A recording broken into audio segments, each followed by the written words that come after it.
قرآن مجید کا 15واں سپارہ۔ اللہ تبارک و تعالیٰ نے آغاز اپنے محبوب کی معراج سے فرمایا۔ سبحان الذی اسری بعبدہ لیلا من المسجد الحرام الی المسجد الاقصی۔ فرمایا پاک ہے وہ ذات جس نے اپنے بندہ خاص کو سیر کرائی مسجد حرام سے لے کر مسجد اقصی تک۔ اور مسجد اقصی کون سی؟ الذی بارکنا حولہ، جس کے ارد گرد ہم نے برکتیں رکھی ہیں۔ لنوریہ من آیاتنا، تاکہ ہم انہیں اپنی نشانیاں دکھائیں۔ معراج حضور کی سیر کا نام ہے۔ اللہ نے کہا محبوب آؤ اپنی سلطنت کی سیر کر لو۔ معراج حضور کی سیر و سیاحت کا نام ہے، بس سیر کرنے گئے تھے محبوب، اور رات کے تھوڑے سے حصے میں۔ اور مسجد اقصی وہ مسجد جس کے ارد گرد ہم نے برکتیں رکھی۔ مسجد کے اندر برکتیں ہوتی ہیں کہ ارد گرد ہوتی ہیں؟ الذی بارکنا حولہ، جس کے ارد گرد ہم نے برکتیں رکھی ہیں۔ تو مفسرین نے فرمایا کہ مسجد اقصی کے ارد گرد انبیاء کے مزارات تھے، تو فرمایا کہ اس کے ارد گرد ہم نے برکتیں رکھی ہیں۔ جہاں نبی کا وجود ہو وہاں برکت ہوتی ہے، جہاں ولی کا وجود ہو وہاں برکت ہوتی ہے۔ لنوریہ من آیاتنا، تاکہ ہم انہیں اپنی نشانیاں دکھائیں۔ واقعہ معراج ظاہر ہے ایک تفصیلی اور ایک بڑا حیرت انگیز اور محبوب کی عظمت اور شانوں والا واقعہ ہے۔ تو اللہ تبارک و تعالیٰ نے 15ویں پارے کا اور سورہ بنی اسرائیل کا آغاز اسی آیت سے فرمایا۔ آیت نمبر 4 سے بیان ہوا ہے کہ بنی اسرائیل کو بائبل میں بتا دیا گیا تھا کہ وہ زمین میں 2 مرتبہ فساد اور سرکشی کریں گے۔ چنانچہ یہ دونوں مواقع آئے اور اللہ نے ان پر جابر بندے مسلط کیے۔ آیت نمبر 11 میں اللہ تعالیٰ نے فرمایا کہ انسان بڑا ہی جلد باز ہے، اسے بڑی جلدی ہے، بڑی جلدی کرتا ہے۔ آیت نمبر 12 میں بتایا کہ ہم نے نظام لیل و نہار کو اپنی قدرت کی 2 نشانیوں، اور ہم نے دن کو روشن بنایا تاکہ تم اپنے رب کا فضل تلاش کرو اور سالوں کی گنتی اور حساب کو جان لو۔ آیت نمبر 13 سے بتایا کہ ہم نے ہر انسان کا اعمال نامہ اس کے گلے میں لٹکا دیا ہے، یعنی اللہ کی قضاء و قدرت میں جو طے ہے وہ ہو کے رہے گا، اور قیامت کے دن یہ اعمال نامہ ایک کھلی ہوئی کتاب کی صورت میں ہوگا۔ بندے سے کہا جائے گا اپنا اعمال نامہ پڑھو، آج تم خود ہی احتساب کرنے کے لیے کافی ہو۔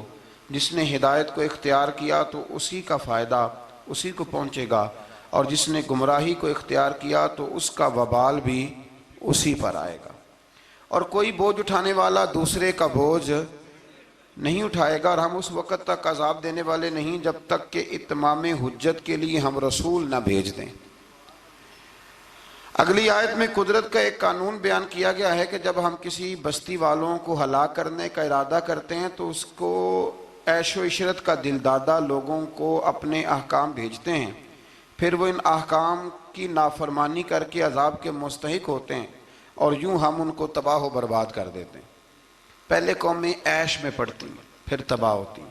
اللہ تعالیٰ اپنے محبوب کی غلامی والی زندگی عطا فرمائے اللہ۔ آیت نمبر 18 میں فرمایا کہ جو صرف دنیا کے فائدے کا طلبگار ہو تو ہم اس کو اس دنیا میں جتنا چاہیں دے دیتے ہیں، اور پھر اس کا انجام جہنم ہوتا ہے۔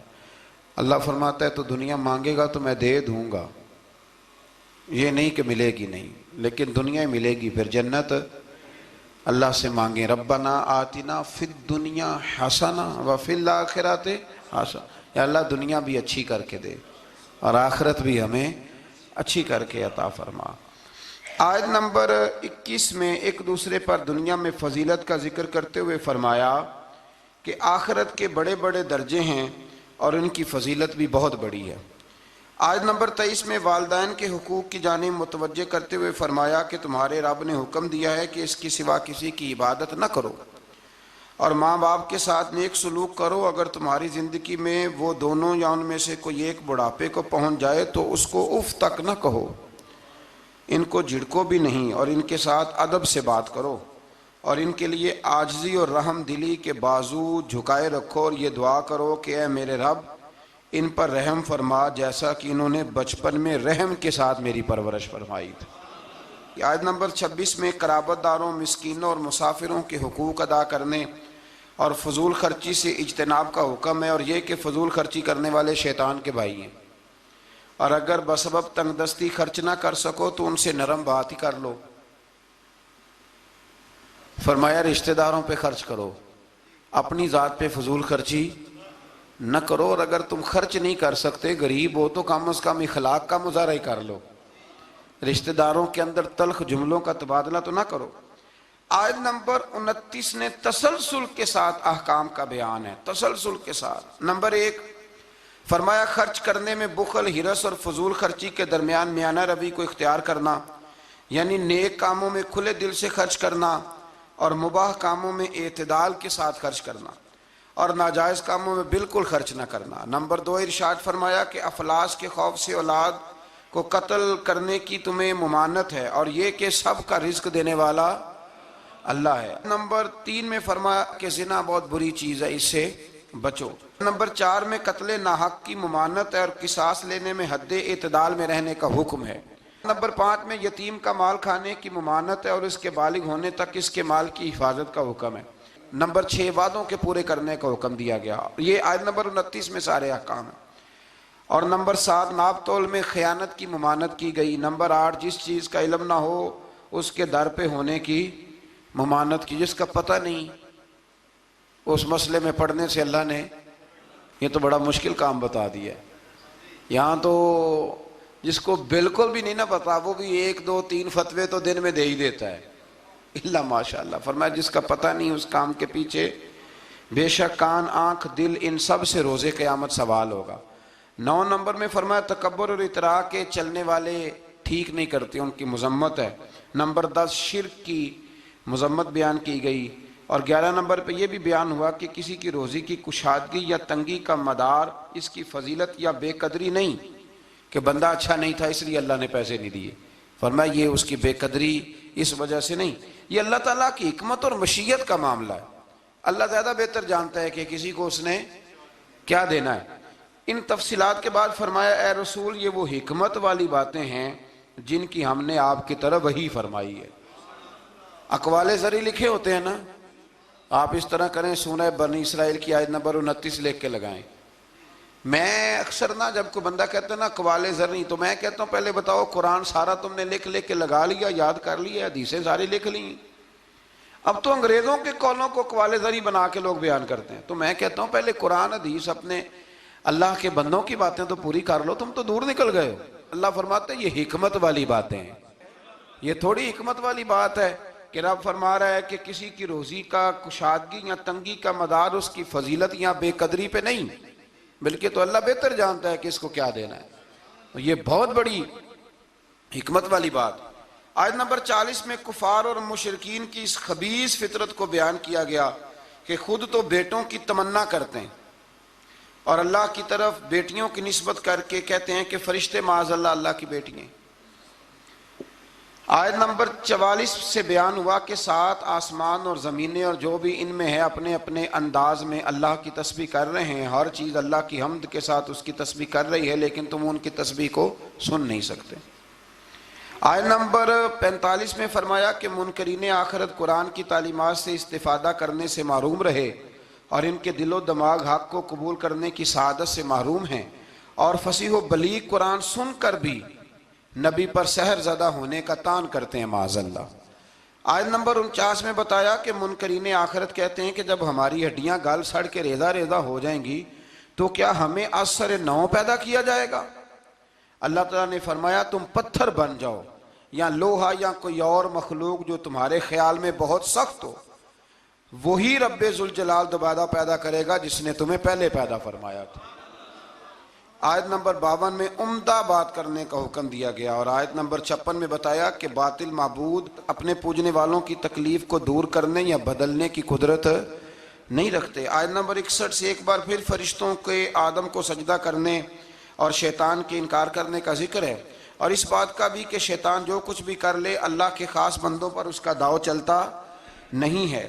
آیت نمبر 67 میں فرمایا کہ جب سمندری طوفان میں گر جاتے ہیں تو معبودان باطلہ کی بجائے صرف اللہ کو پکارتے ہیں. کافر بھی اس وقت اللہ ہی کو پکارتے ہیں، لیکن نجات کی صورت میں یہ لوگ پھر شرک میں مبتلا ہو جاتے ہیں. آیت نمبر 68 میں مشرکوں کو متنبہ کیا گیا کہ اگر ان پر کوئی آفت آ گئی یا انہیں خشک سرزمین میں کہیں دنسا دیا گیا یا کسی اور مصیبت میں مبتلا کیا گیا تو اللہ کے سوا کوئی نجات دینے والا نہیں ہے. آیت نمبر 70 میں بنی آدم کی عزت اور کرامت کا ذکر ہے کہ اللہ نے بنی آدم کو اپنی مخلوقات میں بہت سو پر فضیلت عطا فرمائی ہے. آیت نمبر 71 میں انسانوں کو اپنے پیشواؤں کے ساتھ بلائے جانے، دائیں بائیں اعمال نامے لینے والوں کو کامیابی کا بیان ہے، اور جو دنیا میں حق سے اندھا ہے وہ آخرت میں بھی اندھا ہے. قیامت میں اس کا کوئی پیشوا ہوگا اسی کے ساتھ ہی بلایا جائے گا نا. جو ساری زندگی کہتا رہے میں مانتا ہی نہیں کسی کو، کوئی امام نہیں، کوئی تقلید نہیں، کوئی شے نہیں، تو وہ کدھر جائے گا؟ ہاں اسی کے ساتھ جائے گا. اللہ تبارک و تعالی سمجھنے کی توفیق عطا فرمائے. پھر اللہ تبارک و تعالی نے آیت نمبر 73 سے کفار کے آپ صلی اللہ علیہ وسلم کو راہ حق سے ہٹانے کے باطل ارادوں کا ذکر فرمایا. اللہ تعالیٰ نے حق کے راستے میں آپ کی ثابت قدمی کو اپنا فضل قرار دیا ہے. آپ کو جزیرہ عرب سے نکالنے کی کفار کی سازش کا ذکر کرتے ہوئے فرمایا کہ وہ ایسا کرنے میں کامیاب ہو بھی جائیں تو برے انجام سے بچ سکتے نہیں. اشارتاً 5 نمازوں کا حکم فرمایا، فجر کی فضیلت کا بیان کیا، نماز تہجد کی ترغیب، اور رسول اللہ صلی اللہ علیہ وسلم کے لیے مقام محمود جو مقام شفاعت کبریٰ ہے، جہاں کھڑے ہو کے رسول پاک امت کی سفارش فرمائیں، عطا کیے جانے کا بیان ہے. آیت نمبر 81 سے حق کی آمد اور باطل کے نیست و نابود ہونے کا بیان ہے، اور یہ کہ قرآن میں اہل ایمان کے لیے شفا بھی ہے اور رحمت بھی ہے.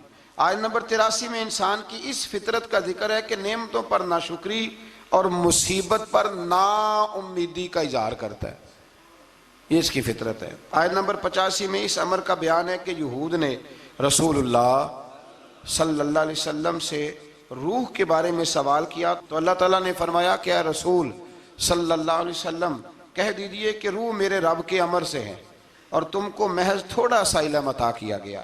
اس سے یہ بتانا مقصود ہے کہ جن چیزوں کی حقیقت جاننے پر ہدایت اور نجات موقوف نہیں نا، ان کے در پہ ہونے کی تمہیں ضرورت بھی نہیں ہے. آیت نمبر 88 میں ایک بار پھر قرآن کے مثل لانے کا چیلنج اور کافروں کے عجز کا بیان.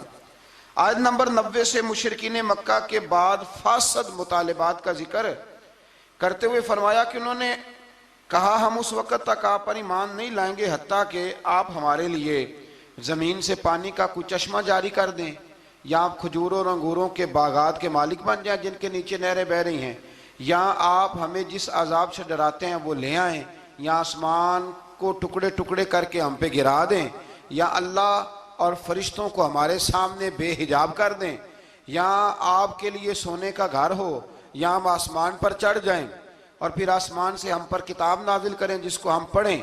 ان سب مطالبات کے جواب میں اللہ نے فرمایا اے رسول صلی اللہ علیہ وسلم کہہ دو میرا رب ہر عیب سے پاک ہے، میں کوئی شعبدے باز نہیں ہوں، بلکہ میں تو اللہ کا وہ بندہ ہوں جسے اللہ نے اپنا رسول بنا کے بھیجا ہے.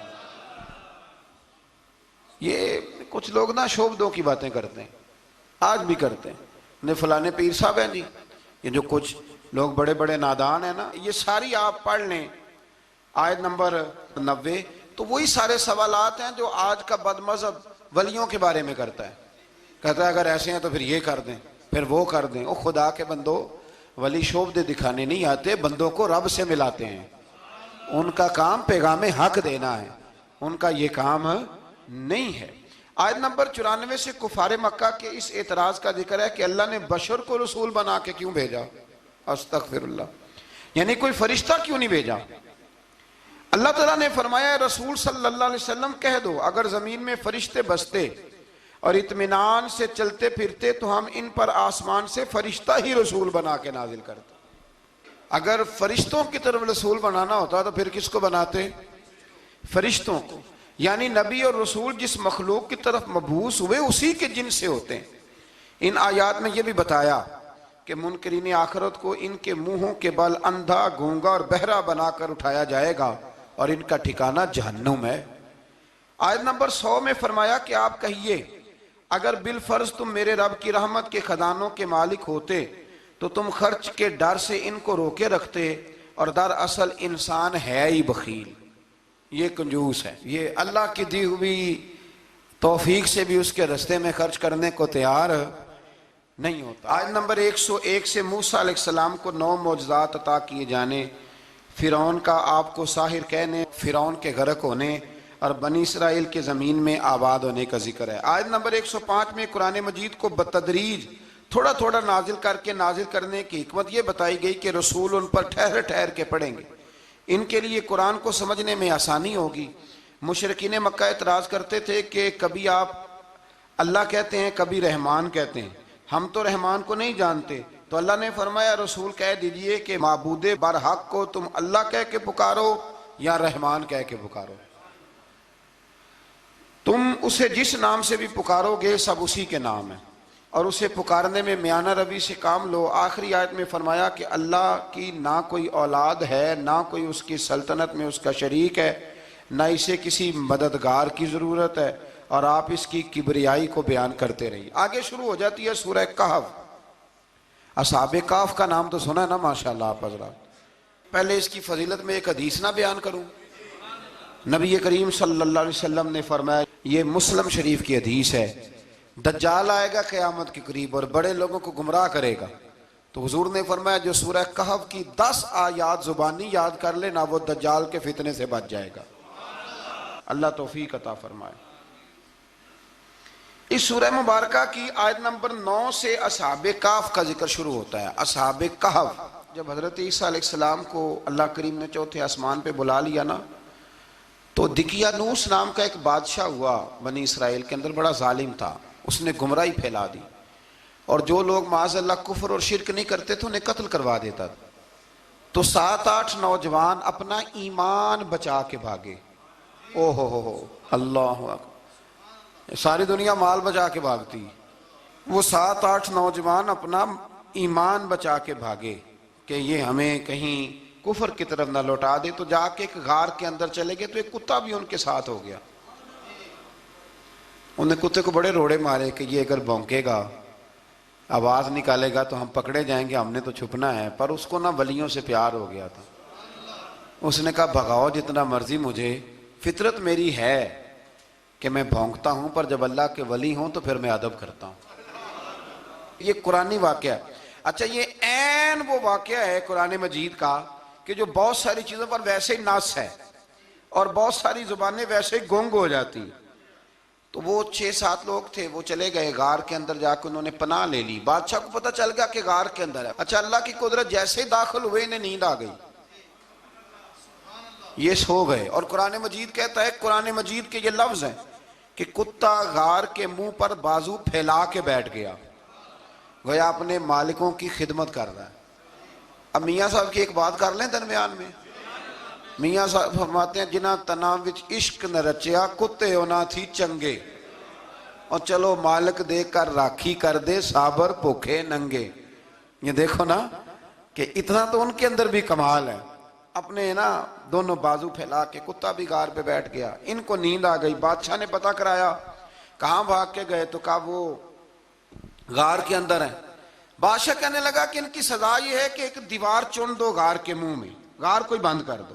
جس بندے کی ڈیوٹی لگائی نا غار چننے کی، بندہ بڑا نیک تھا، اس کو دیوار بنانے کا ذمہ دیا، اس نے نا دیوار بھی بنائی اور ایک تختی پہ نا سب کے نام لکھے، اور وہ تختی ایک صندوق میں رکھ کے وہاں بند کر دی، اور اسی طرح کی ایک تختی اس کے نیچے لکھا کہ ایک تختی ان کے ناموں کی نا میں مال خزانہ میں بھی بند کر رہا ہوں۔ اللہ تبارک و تعالیٰ کی قدرت کے بعد مفسرین نے لکھا ہے وہ 100 سال تک سوئے رہے، اور بعض نے لکھا ہے کہ 300 سال تک سوئے رہے۔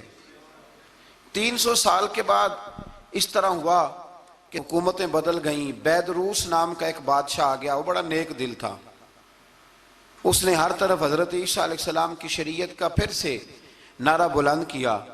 اب نا کچھ لوگ ایسے تھے جو منکر ہو گئے تھے کہ مرنے کے بعد دوبارہ کیسے اٹھیں گے۔ بادشاہ ایک دن حجرے میں گیا، جا کے دعا مانگی، یا اللہ کوئی ایسی بات دکھا جس سے لوگوں کا ایمان پکا ہو جائے۔ اس طرح کے بھی بادشاہ ہوا کرتے تھے. تو رب کریم نے کہا میں نے تو پہلے یہ راز چھپا کے رکھا ہوا ہے, کھول دیتے ہیں. اس نے دعا مانگی, اور ادھر کیا معاملہ ہوا, ایک چرواہا بکریاں چرانے والا وہاں سے گزرا. اس نے سوچا یہ دیوار ہے, اگر اس کا منہ کھول لوں نا کبھی تو میری بکریاں یہاں تھوڑا سا دھوپ کے اندر سستا لیا کریں گی. اس چرواہے نے کیا کیا کہ اس نے وہ دیوار گرائی تاکہ میری بکریاں اندر جایا کریں. وہ دیوار گرائی تو اس نے اندر 6-7 لوگ سوئے ہوئے دیکھے اور کتا بھی سویا ہوا دیکھا. اللہ تبارک و تعالیٰ اپنی قدرت سے, اپنے فضل سے ان کی کروٹیں بھی بدلتا رہا. اپنی قدرت سے ایک طرف انسان پڑا رہے نا تو اعضاء گل جاتے ہیں, ان کی کروٹیں بھی بدلی جاتی, مناسب روشنی بھی دی جاتی, حرارت بھی. اس نے دیوار گرائی تو ان کی آنکھ کھل گئی. ایک دوسرے سے کہنے لگے آج تو بڑی گہری نیند سوئے ہیں یار, آج تو لمبی نیند پوری کر لی. چلو بھوک بڑی لگی ہے, ایک دوست کو بھیجو. یہ سارا واقعہ قرآن مجید میں موجود ہے, میں اپنے لفظوں میں بیان کر رہا ہوں. جاؤ ایک دوست کو بھیجو بازار سے نا کھانا لے آئے. پیسے وہی 300 سال پرانی کرنسی. وہ جب نان بھائی کی دکان پہ گیا نا سامان لینے, اس کو پیسے دیے تو نان بھائی نے ہاتھ پکڑ لیا, کہنے لگا میاں تو کدھر سے آیا, یہ کون سے پیسے؟ اس نے کہا پیسے کاہے کہ میں بھی سوچ رہا ہوں کہ حالات بدلے ہیں, سارے حضرت عیسیٰ کا کلمہ پڑھ رہے ہیں, ماحول اور ہے. اس نے کہا تیرے ہاتھ کوئی خزانہ لگ گیا ہے. یہ تو ہم نام سنتے تھے کہ یہاں کوئی دقیانوس نام کا بادشاہ رہا ہے, کوئی خزانہ, بتا کہاں سے لیے. شور ہوا, حاکم شہر تک خبر پہنچی, بادشاہ تک پہنچی. اس نے بتایا کہ بھئی ہم تو دقیانوس کے ڈر سے بھاگے ہیں, کل بھاگے ہیں یا آج سویرے, اتنا زیادہ ہمیں پتہ نہیں, کل یا آج سویرے بس نا. اتنا سا ہمیں یاد ہے کہ ہم گئے تھے, بہرحال لوگ جمع ہو گئے, اکٹھے ہو گئے, غار تک پہنچے. اب جو غار کے اندر تھے وہ پتہ کہتے ہیں لگتا ہے ہمارا دوست پکڑا گیا ہے. پکڑا گیا ہے تو اب بندے جمع ہو گئے. وہ اندر ڈر رہے تھے, تسبیح کر رہے تھے, اللہ کو یاد کر رہے تھے. ادھر یہ پہنچ گیا. جب ان لوگوں نے یہ جیتا جاگتا رب کے فضل کا نمونہ دیکھا اور بادشاہ نے کہا کہ یہ کیا ہے, صندوق کھولا تو اس کے اندر وہ تختی لکھی تھی کہ یہ ان کے نام ہے, یہ دقیانوس سے ڈر کے بھاگے ہوئے ہیں, یہاں یہ سو رہے ہیں, اور اسی کی ایک تختی میں نے فلان جگہ بھی دفن کیا. وہ تختی بھی وہاں سے نکل آئی. اب سب لوگوں کی آنکھوں میں آنسو آئے اور سب کہنے لگے لا الہ الا اللہ, لا الہ الا اللہ, لا الہ الا اللہ. سب کہنے لگے ان اللہ علی کل شیء قدیر. جب ان کی بات پوری ہو گئی, لوگوں کے ایمان پختہ ہو گئے, تو اصحاب کہف کہنے لگے کہ ہمیں اب اجازت ہے, ہم پھر دوبارہ غار میں جاتے ہیں. وہ غار میں گئے تو رب نے پھر انہیں موت عطا فرمائی, نیند عطا فرمائی, تحفہ دیا. بادشاہ نے پھر اس کے آگے دیوار بنائی اور وہاں بادشاہ نے ایک مسجد تعمیر کرا دی, لوگ زیارت کرنے جاتے. یہ اصحاب کہف کا ذکر ہے. اب یہاں ہمارے مفسرین نے لکھا ہے کہ وہ جو کتا تھا نا وہ بھی ساتھ ہی تھا. اللہ قیامت والے دن اسے انسانی, یا تو انسانی شکل ملے گی یا جیسے رب کا فضل ہوگا رب کریم اسے بھی جنت عطا فرمائے گا. اس نے تبلیغ کی, دین کی, اس نے کیا کیا, تبلیغ کی, نمازیں پڑھی, روزے رکھے, حج کیا, 10 ہوتے صحیح اس کیتا کی.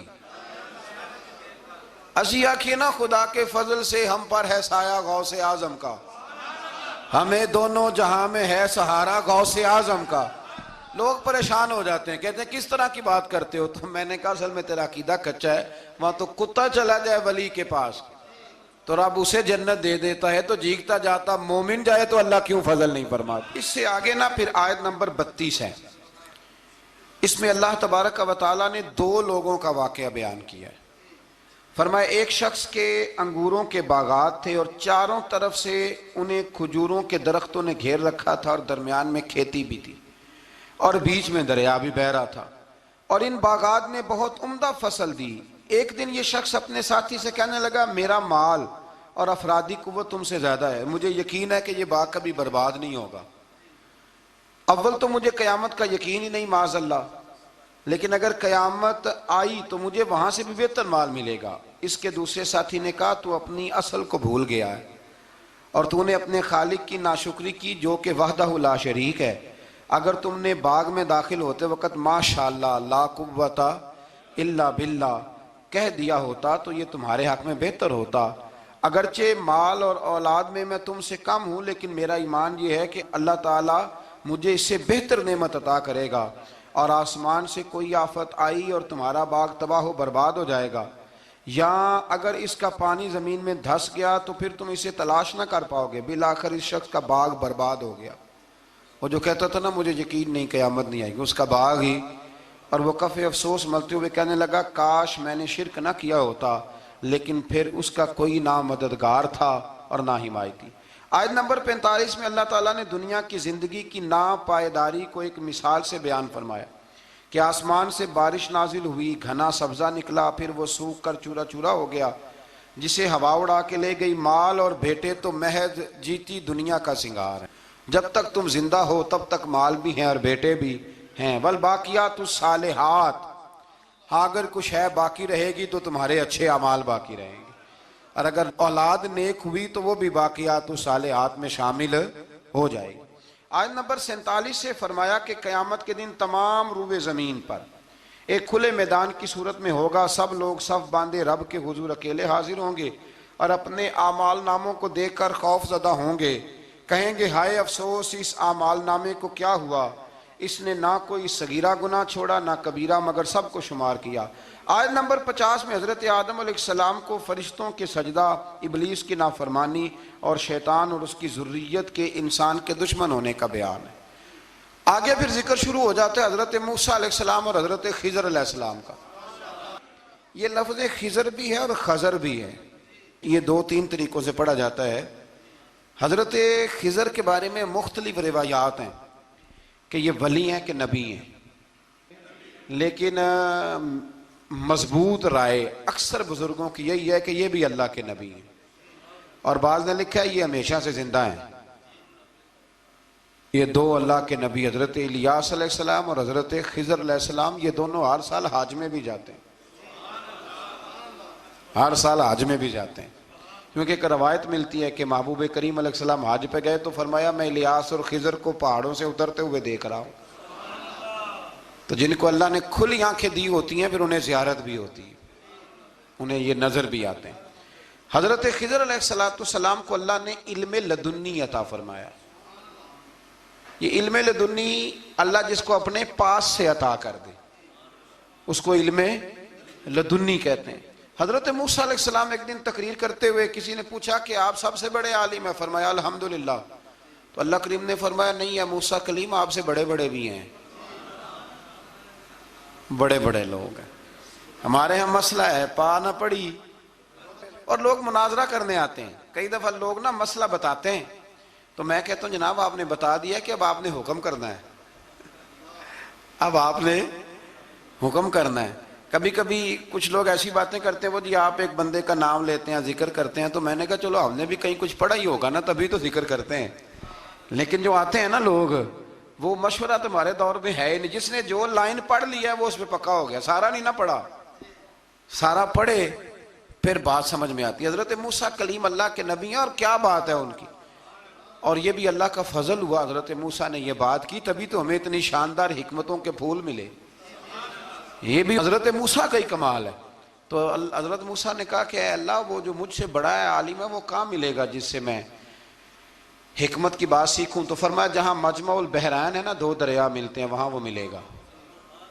حضرت موسیٰ کلیم سے اللہ نے فرمایا کہ جاؤ جہاں دو دریا ملیں گے نا وہاں تمہیں وہ شخص ملے گا۔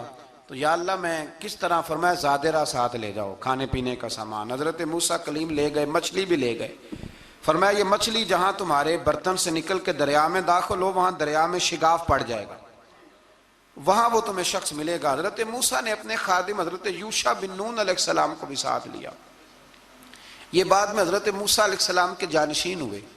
یہ دونوں سفر پہ نکل گئے، ایک جگہ پہ پہنچے جہاں پہاڑ تھا ساتھ دریا بھی تھا، اس کے نیچے آرام کرنے لگے۔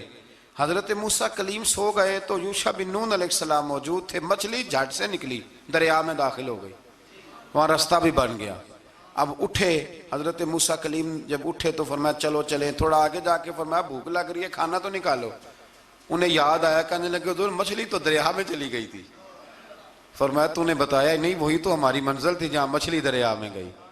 پھر وہاں سے واپس آئے قدموں کے نشانوں پہ، وہاں پہنچے جہاں مچھلی گئی تھی، تو وہاں ایک شخص لیٹا ہوا تھا، چادر لے کے آپ نے سلام لی تو انہوں نے کہا وعلیکم السلام یا موسیٰ کلیم اللہ. تو آپ نے فرمایا آپ کون ہیں؟ فرمایا میں وہی ہوں جس کو آپ تلاش کر رہے ہیں. تو فرمایا آپ نے مجھے کیسے پہچانا؟ فرمایا جس رب نے تمہیں بھیجا ہے نا اس نے ہی مجھے بتایا ہے کہ موسیٰ آ رہے ہیں، موسیٰ آ رہے ہیں. اب حضرت خضر نے جو کچھ فرمایا وہ بڑا شاندار ہے. فرمایا موسیٰ کچھ باتیں ایسی ہیں جن کا آپ کو علم ہے اور مجھے نہیں، اور کچھ ایسی ہیں جن کا مجھے علم ہے اور آپ. اللہ اکبر. یہ کبھی ہماری سمجھ میں بات آ جائے، یہ کبھی سمجھ میں آ جائے. کچھ باتیں ایسی ہیں جس کا مجھے علم ہے، اور یہ بڑے بڑے سیانے بندے نہیں مانتے. بڑے بڑے میں عالم ہوں جی، تو آپ عالم ہیں میاں ایک شعبے کے، لیکن بہت سارے دنیا میں شعبے ہیں نا. دین کے عالم کا درجہ سب سے بڑا ہے، لیکن قانونی مشاورت کرنی ہے تو آپ وکیل سے کریں گے. گاڑی کے بارے میں پوچھنا ہے تو کسی مکینک سے پوچھیں، لیکن آپ بن کے نہ بیٹھ جائیں. فرمایا جس کا آپ کو علم ہے مجھے نہیں، اور جس کا مجھے علم ہے ان میں سے آپ کو نہیں. تو کہا میں پھر آپ کے ساتھ رہنا چاہتا ہوں اور میں وہ سیکھنا چاہتا ہوں جو آپ بتا رہے ہیں. تو حضرت خضر فرمانے لگے صبر کر لیں گے میرے ساتھ؟ یہ سب سے مشکل کام ہے، یہ سب سے، یعنی ہر بات کی تو یہاں لوگوں کو وضاحت چاہیے. کھانسے بھی تو آپ کو بتانا پڑے گا کھانسے کیوں، ہنسے بھی تو آپ کو بتانا پڑے گا ہنسے کیوں. بے بزرگ ہیں، بزرگوں کی باتوں میں حکمتیں ہوتی ہیں، لیکن ہم حکمت کی طرف جانے کو تیار نہیں ہوتے. ہمیں تو فوری طور پہ جواب چاہیے، حل چاہیے. حضرت موسیٰ علیہ السلام جناب خضر کے ساتھ چلے. فرمایا صبر کروں گا، میں چلتا ہوں آپ کے ساتھ. دریا کے قریب گئے کشتی میں بیٹھنے کے لیے، تو کشتی والوں نے حضرت خضر کو پہچان لیا، بغیر کرائے کے سوار کرایا. اور جب پار اترنے لگے تو حضرت خضر نے کشتی کا ایک تختہ ہی توڑ دیا. حضرت موسیٰ کہنے لگے یہ آپ نے کیا کیا؟ انہوں نے نیکی کی، آپ نے تختہ توڑ دیا. فرمایا آپ کو کہا تھا نا آپ نے صبر نہیں کرنا، آپ کو کہا تھا نا. فرمایا چلو میں صبر کروں گا. تھوڑا آگے گئے تو ایک نوجوان لڑکا، ابھی چھوٹی عمر ہے، وہ ملا. حضرت سیدنا خضر علیہ السلام نے اسے قتل ہی کر دیا. فرمانے لگے آپ نے قتل ہی کر دیا؟ ایک قرآن مجید ہے بھائی. میں کبھی کبھی سوچتا ہوں یہ ہم کسی درویش کی بات سناتے تو بندے اڑ جاتے. فتوے نکلتے کہ نہ نکلتے؟ میرا خیال ہے ہر مسجد سے نکلتے. اور فتوے ایک ایک جتنے مسجد میں نمازی ہوتے سب کے ہاتھوں میں فتوے ہوتے. قتل کر دیا، قتل ہی ہو گیا بندہ. تو حضرت سیدنا موسیٰ علیہ السلام فرمانے لگے آپ نے قتل ہی کر دیا. فرمایا میں نے کہا تھا نا آپ نے صبر نہیں کرنا. آپ فرمانے لگے چلو اگر اب میں بولا نا تو بے شک آپ مجھے علیحدہ کر دیجئے گا. حضرت موسیٰ کلیم اب بولا تو علیحدہ کر دیا. ایک بستی میں داخل ہوئے، بستی کے لوگوں سے پانی مانگا تو انہوں نے پانی بھی نہ دیا، آرام کرنے کو جگہ بھی نہ دی. پر وہاں ایک دیوار گر رہی تھی، حضرت خضر علیہ السلام نے سیدھی کرنی شروع کر دی. ساری دیوار بنائی. تو حضرت موسیٰ کہنے لگے کن لوگوں کی خدمت کر رہے ہو جنہوں نے پانی بھی نہیں دیا، جنہوں نے پانی تک نہیں پوچھا. فرمانے لگے بس بھئی آپ نے وعدہ کیا تھا کہ اب بولیں گے تو بے شک علیحدہ کر دینا. آپ بولیں، اب آپ کا اور میرا ساتھ زیادہ نہیں چل سکتا. آپ بولیں. جو بول پڑے نا، غلامی کرے تو رستے لمبے چلتے ہیں، اور جو بولے نا جس کو وضاحتیں چاہیے ہو وہ غلام نہیں ہوتا، اس کے ساتھ پھر باتیں لمبی. ہاں تو آنکھ بند کر کے چل. ہاں آزم یاتے لائیے ہی نہ تجھے لائیے تھے، پھر آنکھ بند کر کے پیچھے چل کے بات ختم ہو گئی. حضرت خضر علیہ السلام نے جب کہا نا کہ اب آپ کا وعدہ ختم ہو گیا، فرمایا میں آپ کو جانے سے پہلے حکمت بتاتا ہوں. یہ وہ علم ہے جو اللہ نے مجھے اپنے پاس سے عطا فرمایا ہے، یہ وہ ہے جو علم لدنی ہے. کہا جناب کیا مطلب؟ فرمایا وہ جو میں نے تختہ توڑا تھا نا، تو یہ مسکین بچے ہیں جن کی کشتی تھی، تو دریا کے اس پار بادشاہ کھڑا تھا، وہ جو صحیح صحیح کشتیاں ہوتی تھی قبضے کر لیتا تھا، اور جو تھوڑی سی ٹوٹی پھوٹی ہوتی تھی نا وہ چھوڑ دیا کرتا تھا. تو میں نے تھوڑی سی کشتی ان کی اس لیے توڑ دی ہے تاکہ دیکھے گا تو چھوڑ دے گا، اس لیے میں نے بھلا کیا ہے.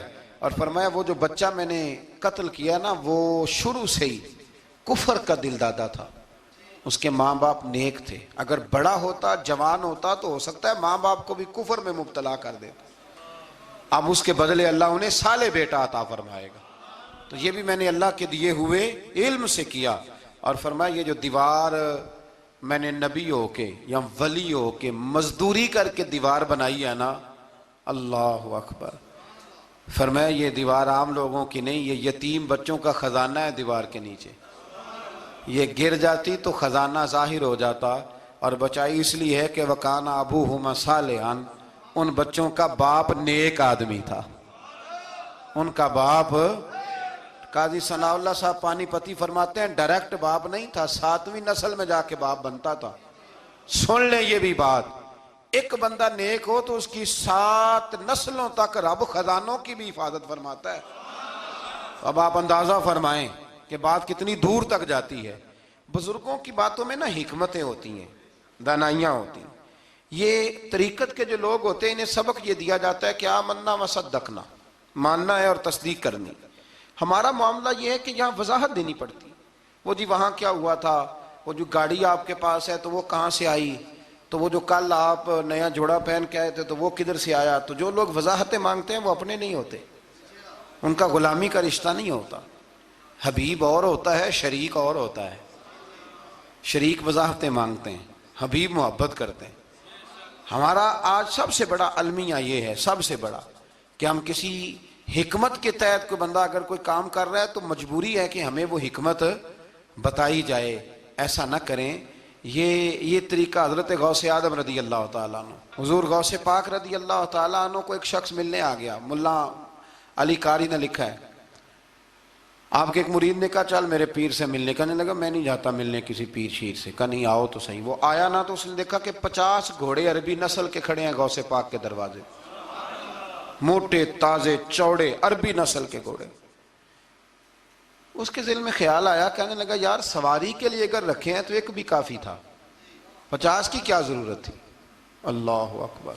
اب واقعی 50 کھڑے تھے، مرید کے پاس جواب ہی کوئی نہیں تھا، کہنے لگا یار پتہ مجھے بھی کوئی نہیں، لیکن حضرت صاحب نے رکھے ہیں تو حکمت ضرور کوئی ہوگی، حکمت ضرور کوئی، اس کی کوئی حکمت ہوگی۔ اللہ اکبر۔ وہ چلے گئے واپس۔ وہ روز تنقید کرتا، کیسا تیرا پیر ہے 50 گھوڑے رکھے ہوئے، کیسے تیرا پیر ہے 50 گھوڑے رکھے ہوئے۔ کچھ دن گزرے تو ملا علی قاری کہتے ہیں وہ اعتراض کرنے والے کے پیٹ میں کوئی تکلیف ہوئی، بغداد کے سب سے بڑے طبیب کے پاس گیا۔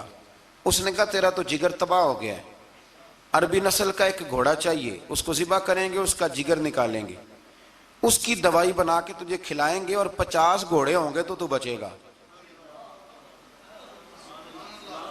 اب پریشان ہو گیا، کہنے لگا گھوڑے ہیں تو صحیح، پر جو میں حال کر رہا ہوں گا گھوڑے تو نہیں ملیں گے، میرا تو جوتوں والا کام ہے، وہ شاید مل جائیں۔ لیکن جب انسان مرنے لگتا ہے تو پھر اس کو ڈوبتے کو تنکے کا سہارا۔ اپنے دوست کے پاس گیا، کہنے لگا چل تیرے پیر کے پاس چلیں۔ اس نے کہا تجھے نہیں لے کے جانا، تو تنقید کرتا ہے۔ کہتا ہے ایک دفعہ چاہیے کیا، کہا گھوڑے۔ کہنے لگا تیرے لیے رکھے ہیں کوئی، جا دوڑ جا، میرے حضرت صاحب کی ضرورت کیا ہے۔ لیکن جب غوث اعظم کی خانقاہ میں داخل ہوئے نا تو حضور غوث اعظم اٹھ کے ملے۔ اللہ والے دلوں میں باتیں نہیں رکھتے، ماتھا چوما اور فرمانے لگے میاں تو ایک دن نا میری گلی سے گزر رہا تھا تو میری تیرے اوپر نظر پڑی، تو مجھے نظر آیا تو بیمار ہوگا اور تیرا علاج عربی نسل کے 50 گھوڑوں کی وجہ سے ہوگا، تو میں نے تیرے لیے لا کے کھڑے کیے ہوئے ہیں، تیرے لیے ہی کھڑے کیے ہیں۔ اب تو نا گھر بھی لے جانے کی ضرورت نہیں، چارہ بھی میرے مرید ہی ڈال دیا کریں گے۔ تو اس طرح کرنا، روز آنا ایک گھوڑا لے جانا، پھر اگلے دن آنا تو دوسرا۔ وہ خدا کے بندے تیرے لیے رکھے تھے، تو تنقید کر رہا ہے۔ اللہ کے بندے پردہ پوش ہوتے ہیں۔ ہاں شرط یہ ہے کہ وہ بندہ صالح ہو، دیندار ہو، وہ والا پیر نہ ہو جو نماز بھی نہ پڑھے اور گھوڑے 15 رکھے ہوئے ہوں اس نے، وہ والا معاملہ نہ ہو۔ تو میرے عزیز یہ یاد رکھیں کہ اللہ تبارک و تعالیٰ کا بندہ جب آپ کا روحانی علاج کرتا ہے نا، روحانی علاج سے مطلب جادو ٹونے کا علاج نہیں، روحانی علاج وہ ہوتا ہے کہ میرے گناہوں کا علاج ہو جائے، حسد بغض کینہ عداوت یہ نکل جائے۔ تو وہ کچھ ایسے نسخے بتاتا ہے جو سمجھ میں مرید کی نہیں آتے، لیکن وہ ضروری ہوتے ہیں۔ انہی نسخوں کو استعمال کرنے سے انسان کا فائدہ ہوتا ہے۔ جی کرنے والے لوگ ہمیشہ کامیاب رہتے ہیں، وہ ماں باپ کے آگے کریں، استاد کے آگے کریں، شیخ کے آگے کریں۔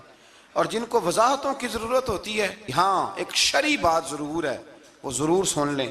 اگر آپ کو کہیں کچھ شرعی قباحت نظر آئے جو قرآن و سنت سے ٹکراتی ہو تو وہ آپ پر فرض ہے آپ اپنے مرشد سے پوچھیں۔